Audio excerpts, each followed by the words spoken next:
नमस्कार। मैं एडवोकेट मुकेश कुलथिया गुड़गांव से एक बार फिर कारबंदी घोटाले के कुछ तथ्य आपके सामने रखने जा रहा हूं। मेरी कई वीडियोज़ आप लोगों ने देखी होंगी। मैंने तथ्यों के साथ कहा है कि 10 वर्ष पुराने डीजल व्हीकल और 15 वर्ष पुराने पेट्रोल व्हीकल को बंद करने का जो ये departmental notices time to time निकालते रहते हैं, ये एक स्कैम के तहत है। ये हिंदुस्तान के सबसे बड़े घोटालों में से एक घोटाला है, जिसका मकसद आम इंसान को गाड़ियों रहित कर देना है, उनकी गाड़ियां छीन लेनी हैं, एग्जिस्टिंग जितने व्हीकल्स हैं या स्पेशली कार्स, जिससे कि नए व्हीकल मैन्युफैक्चरर्स को, इलेक्ट्रिक व्हीकल इंडस्ट्री को फ़ायदा पहुंच सके और उनके स्क्रैपिंग एजेंसीज़ को फ़ायदा पहुंच सके। पिछले 2-3 दिनों में हमने देखा कि न्यूज़पेपर्स में और सोशल मीडिया में एक न्यूज़ चल रही है कि एसपीजी स्पेशल प्रोटेक्शन ग्रुप, जो यूनियन ऑफ इंडिया के अंडर में काम करता है, प्राइम मिनिस्टर ऑफिस में उसकी कुछ गाड़ियां थी, स्पेशल गाड़ियां, काफ़ी कॉस्टली कार्स हैं, जो 2014 में रजिस्टर्ड हुई थी, जिनका रजिस्ट्रेशन सर्टिफिकेट 2029 तक है। वो डीजल कार्स हैं। एसपीजी को, जैसा कि एसपीजी ने कहा कि हमें अब अंदेशा है कि दिसंबर 2024 में इसके 10 साल पूरे हो जाएंगे, तो ये ऑटोमेटिकली डी रजिस्टर्ड कर दी जाएंगी। एसपीजी ट्रांसपोर्ट डिपार्टमेंट जाता है, ट्रांसपोर्ट डिपार्टमेंट उन्हें मना कर देते हैं लाइफ को 2024 के बाद 2029 तक चलने के लिए, जो रजिस्ट्रेशन सर्टिफिकेट में भी है। अब एसपीजी एनजीटी पहुंच जाती है। मैंने आपसे कई बार कहा है कि कई ऐसे पिटिशंस मेरी नॉलेज में हैं जो या तो अनजाने में कमज़ोर बनाई गई हैं या जानबूझकर एक बनावटी पिटिशन बनाई गई और उसके बाद वो हाई कोर्ट, सुप्रीम कोर्ट और एनजीटी में डाली गई, जिनमें तथ्य ही कुछ और थे। वो पिटिशंस इस मकसद से सरकार के इशारों पर डाली गई ताकि उन्होंने ऑर्डर भी उसी तरीके के आएँ और फिर ये जनता में जाके कहें कि देखिए जी, सुप्रीम कोर्ट ने बैन कर दी, हाई कोर्ट ने बैन कर दी, एनजीटी ने बैन कर दी। अब सवाल यहाँ पे एनजीटी की भूमिका पर भी उठता है। एसपीजी की ये पिटिशन भी मुझे तो बनावटी लगती है। गुड़गांव कोर्ट से क्रिमिनल कंप्लेंट इनिशिएट होने के नोटिसेस वगैरह ट्रांसपोर्ट डिपार्टमेंट्स में पहुंच चुके हैं। उससे बचने के लिए भी इन्होंने ऐसा किया होगा, पिटिशन डाली होगी, तो कोई आश्चर्य की बात नहीं है। मैंने एसपीजी को मेल भी डाली थी और फ़ोन भी किए थे पिछले 2-3 दिनों में कि आपकी ये गाड़ियाँ 2029 तक चलने के लिए एलिजिबल है और उसके बाद 5-5 साल का रिन्यूअल भी इसमें रिन्यूअल भी अलाउड है।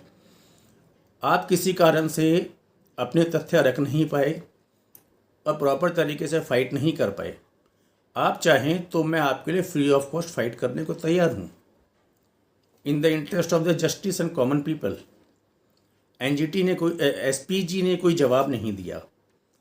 फ़ोन पे कहा कि अधिकारी हैं नहीं, बाहर गए हैं, बाद में बात कीजिएगा। ईमेल का कोई जवाब नहीं। तो मेरा ये जो अंदेशा है कि ये बनावटी पिटिशन है और ऐसे ऑर्डर्स पास करने के लिए ही फाइल की गई थी, वो मेरा अंदेशा इसमें पुख्ता होता है। अब रही बात एनजीटी की भूमिका की। एनजीटी की भूमिका संदेह के घेरे में 2 कारणों से है। एनजीटी अच्छी तरह जानता है कि उसका जुरिसडिक्शन कितना है, उसकी पावर कितनी है और किस फील्ड में है। जहां इन्वायरमेंटल लॉ या इन्वायरमेंटल पॉल्यूशन से संबंधित कोई substantial question of law raise होता है, एनजीटी का जुरिसडिक्शन वहीं तक है। एनजीटी मोटर व्हीकल एक्ट में इंटरफेयर नहीं कर सकता, बल्कि किसी और एक्ट में भी इंटरफेयर नहीं कर सकता। किसी भी स्टैट्यूटरी प्रोविजन के अगेंस्ट में एनजीटी कोई ऑर्डर ही नहीं कर सकता। ये एनजीटी को अच्छी तरह मालूम है। ऐसा नहीं है कि एनजीटी को नहीं मालूम। पहली बात तो ये पिटीशन एनजीटी में जानी ही नहीं चाहिए थी। एनजीटी का जुरिसडिक्शन ही नहीं है। मोटर व्हीकल एक्ट से संबंधित मामला है, लॉ कंप्लाई नहीं हो रहे, आप सिविल सूट में जाइए या आर्टिकल 227 में जाइए या आर्टिकल 32 में जाइए। लेकिन एसपीजी जाती है एनजीटी में, और वहाँ पर एनजीटी में ट्रांसपोर्ट डिपार्टमेंट दिल्ली से ऑफिसर्स अपीयर भी होते हैं। ट्रांसपोर्ट डिपार्टमेंट ऑफिसर्स जो नोटिफिकेशंस और जजमेंट्स एनजीटी में रखते हैं वो पुरानी गाड़ियों की लाइफ और रिन्यूअल से संबंधित है ही नहीं। वो नई गाड़ियों के euro 1, euro 2, euro 3, euro 4, euro 6 से संबंधित नई गाड़ियों की रजिस्ट्रेशन से संबंधित है। और एनजीटी उन तथ्यों पर यकीन करती है। एनजीटी के ऑर्डर के एक पैराग्राफ में लिखा हुआ है कि जो लेटेस्ट लॉ एक है 2023 में जो इंट्रोड्यूस किया गया है वो जनरल इन पब्लिक है, वो दिल्ली एनसीआर में लागू नहीं होता। और एक ऑर्डर सुप्रीम कोर्ट के एनजीटी ने रेफर करके कहा कि ये सुप्रीम कोर्ट का ऑर्डर है लेकिन ये दिल्ली एनसीआर में लागू नहीं होता। अब दिल्ली एनसीआर में अगर भारत का कानून नहीं लागू होता या सुप्रीम कोर्ट की जजमेंट भी लागू नहीं होती तो क्या वह एनजीटी के जजमेंट लागू हो सकते हैं? क्या एनजीटी सुप्रीम कोर्ट और हमारे लॉ से ऊपर है? नहीं है। लॉ के ऊपर जाके या लॉ के अगेंस्ट में जाके कोई ऑर्डर पास करे, एनजीटी के पास ऐसी कोई पावर नहीं है, ना ही सुप्रीम कोर्ट के पास ऐसी पावर है।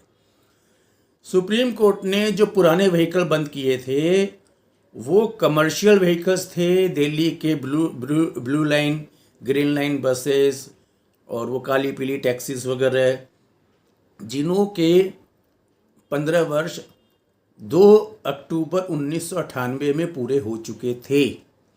उसके बाद किसी गाड़ी पर कोई पाबंदी सुप्रीम कोर्ट ने नहीं लगाई, बल्कि सुप्रीम कोर्ट ने उसके बाद डायरेक्शंस दिए थे कि सन 1999 या 2000 से जो व्हीकल रजिस्टर्ड होंगे that should be under euro norms. बाद में सुप्रीम कोर्ट ने कहा कि डीजल व्हीकल्स भी यूरो नॉर्म्स के अंडर में रजिस्टर्ड होने चाहिए। वैसा ही हो रहा है, ये लॉ बन गया था। एनजीटी के जो 2015 के ऑर्डर्स का हवाला या ट्रांसपोर्ट डिपार्टमेंट और एनजीटी खुद दे रही है। एक्चुअली एनजीटी के ऑर्डर्स 2015 वाले जो हैं वो 2014 के ऑर्डर्स के कंटिन्यूएशन में है। एनजीटी ने खुद कहा उन गाड़ियों को बंद किया था, रजिस्ट्रेशन करने से मना किया था, जिन्हों के 15 वर्ष दिसंबर 2014 में पूरे हो चुके थे, यानी 1999 तक वो रजिस्टर्ड हुए थे। सन 2000 से निर्मित और रजिस्टर्ड किसी वाहन पर या 2001 से रजिस्टर्ड और निर्मित किसी वाहन पर कोई पाबंदी न तो लॉ में है, न सुप्रीम कोर्ट ने लगाई है, न एनजीटी ने लगाई है। कल तक मैं कहता था कि ट्रांसपोर्ट डिपार्टमेंट्स एनजीटी और सुप्रीम कोर्ट के झूठे हवाले देकर आपकी गाड़ियों को बंद कर रहा है, लेकिन 22 मार्च 2024 को एनजीटी ने जो ऑर्डर पास किए एसपीजी के मैटर में, उन वो ऑर्डर्स चूँकि पब्लिक डोमेन पे हैं, उसके ऊपर हम डिस्कस कर सकते हैं। उसको आप कंटेम्प्ट ऑफ कोर्ट या कंटेम्प्ट ऑफ लॉ नहीं कह सकते। ऑर्डर पे डिस्कस करना कंटेम्प्ट नहीं होता। उन ऑर्डर्स में खुद एनजीटी ने दिल्ली ट्रांसपोर्ट डिपार्टमेंट के इरिलेवेंट डॉक्यूमेंट्स को रिलाई करते हुए फिर वो ऑर्डर पास किए हैं जो इस मैटर पुरानी गाड़ियों के लाइफ और रिन्यूअल से रिलेटेड है ही नहीं, बल्कि नई गाड़ियों के रजिस्ट्रेशन से रिलेटेड है। और एनजीटी के पास पावर ही नहीं है व्हीकल के लाइफ को डिसाइड करने की। Vehicle car motor vehicle act से गवर्न होते हैं। मोटर व्हीकल एक्ट में जो प्रोविज़न है आज की तारीख में, पेट्रोल हो या डीजल, निजी व्हीकल्स की लाइफ 15 साल है और 15 साल के बाद फिर वो 5-5 साल के लिए रिन्यूअल भी है, अलाउड है, परमिटेड है। उस प्रोविज़न का जिक्र न तो एनजीटी कर रहा है इन ऑर्डर्स में, न दिल्ली ट्रांसपोर्ट डिपार्टमेंट कर रहा है, न मिनिस्ट्री रोड ट्रांसपोर्ट कर रही है। ऐसा नहीं है कि ये तीनों अज्ञानी हैं, इनमें ज्ञान नहीं है। या ये कानून नहीं जानते। ये सब जानते हैं, लेकिन चूंकि मैंने कहा कि ये देश के सबसे बड़े घोटाले में से एक है, इसीलिए पता नहीं किसको कहाँ मजबूर किया जा रहा है गलत काम करने के लिए, इस घोटाले में शामिल होने के लिए। और आज 2 दिन बाद नितिन गडकरी जी की एक ट्वीट आ जाती है कि पेट्रोल या डीजल व्हीकल से मैं 100% निजात दिलाऊंगा। तो क्या एनजीटी, ट्रांसपोर्ट डिपार्टमेंट और बाकी डिपार्टमेंट्स नितिन गडकरी जी की जो ये महत्वाकांक्षा है या जो उनके ये आदेश हैं एक तरीके से, उनको पूरा करने के लिए ऐसा कर रहे हैं? कानून का उल्लंघन करते हुए आम जनता की गाड़ियों को स्क्रैप कर रहे हैं, ज़बरदस्ती झूठ बोलकर। अब आप लोगों को आवाज़ उठानी पड़ेगी, पब्लिक में भी, मीडिया में भी, सड़कों पर भी और कोर्ट में भी अपने अधिकारों के लिए लड़ना पड़ेगा। अन्यथा आपके वाहन खराब होंगे, ख़त्म होंगे। एक लोअर मिडिल क्लास का आदमी आज की तारीख में नई इलेक्ट्रिक कार लेने की सोच भी नहीं सकता। स्कूटर्स इलेक्ट्रिक व्हीकल्स में आ जाइए, कम से कम 1.5 लाख रुपए के हैं।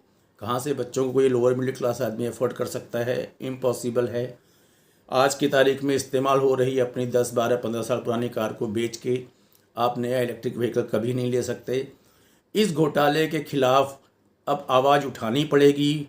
अगर सरकारी मीडिया नहीं उठाता है तो जो प्राइवेट यूट्यूब वाले हैं या मीडिया वाले हैं या चैनल वाले हैं, उन्हें ये घोटाले पे से पर्दा हटाना पड़ेगा और ज़्यादा से ज़्यादा लोगों तक ये वीडियो पहुंचानी पड़ेगी और ये बताना पड़ेगा कि 10 वर्ष पुराने डीजल और 15 वर्ष पुराने पेट्रोल व्हीकल पर आज की तारीख में जो 2000 के बाद रजिस्टर्ड हुए थे, उनके ऊपर एनजीटी, सुप्रीम कोर्ट या कानून कहीं पर कोई पाबंदी नहीं है। ट्रांसपोर्ट डिपार्टमेंट झूठे हवाले देकर बंद कर रहे हैं, पुलिस झूठे हवाले देकर आपके ऊपर चालान कर रही है, म्यूनसिपल कॉरपोरेशन ऑफ दिल्ली और स्क्रैपिंग एजेंसियों के साथ मिलकर झूठ बोलकर आपकी गाड़ियों को ज़बरदस्ती आपके घर से उठा रहे हैं और स्क्रैप कर रहे हैं। अब आपको लड़ाई लड़नी ही पड़ेगी। एनजीटी के जो ऑर्डर हैं 22 मार्च 2024 के, those orders are totally without jurisdiction. NGT has exceeded its own jurisdiction और एनजीटी ने अपने खुद के 2014 के आदेशों को दरकिरार करते हुए या उन्हों के खिलाफ जाते हुए ये 2024 में जो ऑर्डर पास किए हैं वो कानून के विरुद्ध पास किए हैं और जुरिस्डिक्शन ही एनजीटी का नहीं है। सबसे पहले आपको ये समझना पड़ेगा, एनजीटी एक ट्रिब्यूनल है, उसकी अपनी लिमिटेशंस हैं और उसको उस लिमिटेशंस के अंडर में काम करना चाहिए। एनजीटी के जो चेयरपर्सन्स हैं वो हाई कोर्ट और सुप्रीम कोर्ट के रिटायर्ड जजेस होते हैं। ऐसा नहीं है कि उन्हें कानून का ज्ञान नहीं है, उन्हें सब कुछ मालूम है, सारे कानून का ज्ञान है। उसके बावजूद भी इस तरह के कानून के खिलाफ जाकर दिए गए ऑर्डर्स ये चैलेंजेबल तो है ही हैं, उसके अलावा ये कानून की नज़र में एग्जिस्ट ही नहीं करते।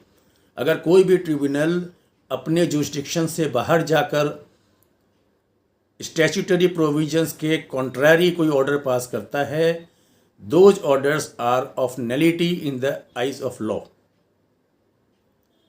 ये बहुत बड़ा कारबंदी स्कैम है, लोगों तक पहुंचाइए और इस लड़ाई में शामिल होइए।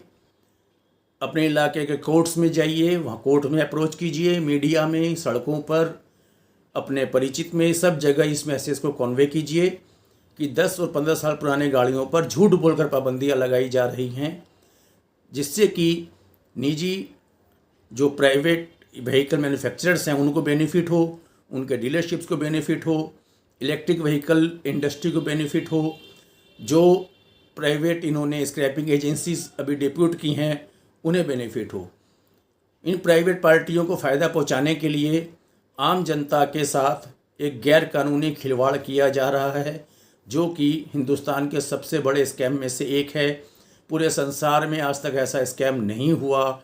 पूरे संसार में किसी भी तरीके से कानून के खिलाफ जाकर किसी भी व्हीकल या किसी भी एक्टिविटी पर कोई पाबंदी नहीं लगी, हिंदुस्तान में भी नहीं है। अब खुद सरकार ही गलत काम करे तो जनता को सड़कों पर भी उतरना पड़ेगा, कोर्ट में भी जाना पड़ेगा, आवाज़ भी उठानी पड़ेगी। एटलीस्ट आप लोग आवाज़ तो उठा सकते हैं, सोशल मीडिया पर डिस्कस कर सकते हैं, इस सच्चाई को लोगों के बीच कम्युनिकेट कर सकते हैं और अपने वाहनों को बचाने के लिए कानूनी लड़ाई लड़ भी सकते हैं। धन्यवाद।